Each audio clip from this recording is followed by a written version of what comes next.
In 1587, over 100 English settlers landed on Roanoke Island, ready to start a new life in the New World. 3 years later, gone. No bodies, no battle, no clear answer. Just one word carved into a wooden post. CROATOAN. What happened?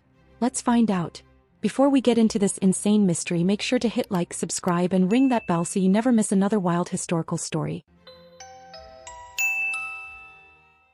In the late 1500s, England was lagging behind Spain in the race to colonize the Americas, and Queen Elizabeth I was eager to change that. A wealthy explorer, Sir Walter Raleigh, convinces the Queen that an English colony in the New World would be the key to power and riches. So he gets the green light to make it happen. The first attempt to settle Roanoke? Disaster. The second attempt? Also a disaster. The local Native Americans weren't exactly rolling out the welcome mat, and the colonists weren't exactly great neighbors. Food was scarce, disease spread fast, and morale was low. Eventually, the first settlers abandoned the place and went back to England. But Raleigh wasn't giving up that easily. So in 1587, a third group was sent, this time led by a man named John White. There were about 115 people, including women and children, and this time they were determined to make it work. They started rebuilding the colony, planting crops, and trying to mend relations with the local tribes. But almost immediately things went south. The local CROATOAN tribe wasn't thrilled about the new arrivals. The English had a history of stealing food and attacking villages, and as you can imagine, that didn't sit well. Not long after landing, one of the colonists was found dead, killed by a group of native warriors. The situation was tense and the settlers were struggling to survive.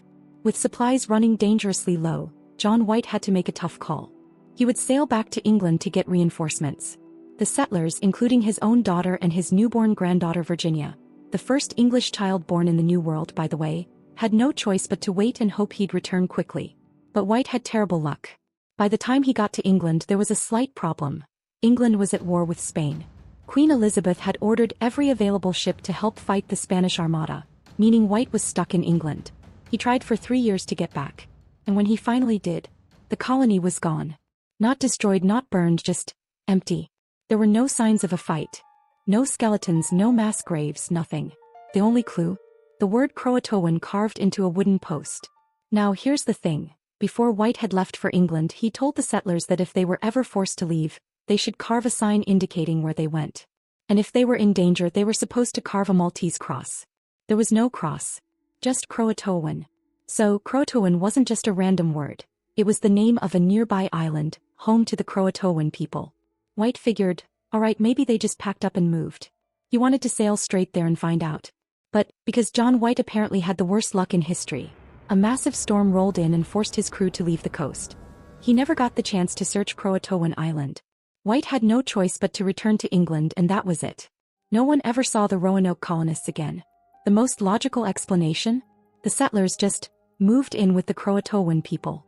I mean, think about it. They were out of supplies, outnumbered, and their leader had vanished for 3 years. At some point, blending in with the locals might have been their best bet. There are even reports from later English settlers claiming to have seen Native Americans with European features. Blonde hair, blue eyes. Could they have been Roanoke descendants? But the most logical explanation isn't always the right one. Some historians think the settlers, desperate and out of options, tried to build their own boats and sail back to England. If that's the case, well, considering they weren't exactly master shipbuilders, they might have been swallowed by the Atlantic. Even today, the Roanoke mystery isn't completely solved. In recent years, archaeologists have found artifacts on CROATOAN Island that suggest some settlers did go there, but no solid proof that all of them did. And in 2012, a hidden mark on an old map, drawn by John White himself, suggested the colony may have relocated inland instead. But until we find definitive evidence, the truth remains lost to history. If you enjoyed this mystery, don't forget to like, subscribe, and hit that notification bell so you never miss another deep dive into history's biggest puzzles. Thanks for watching, and I'll see you next time.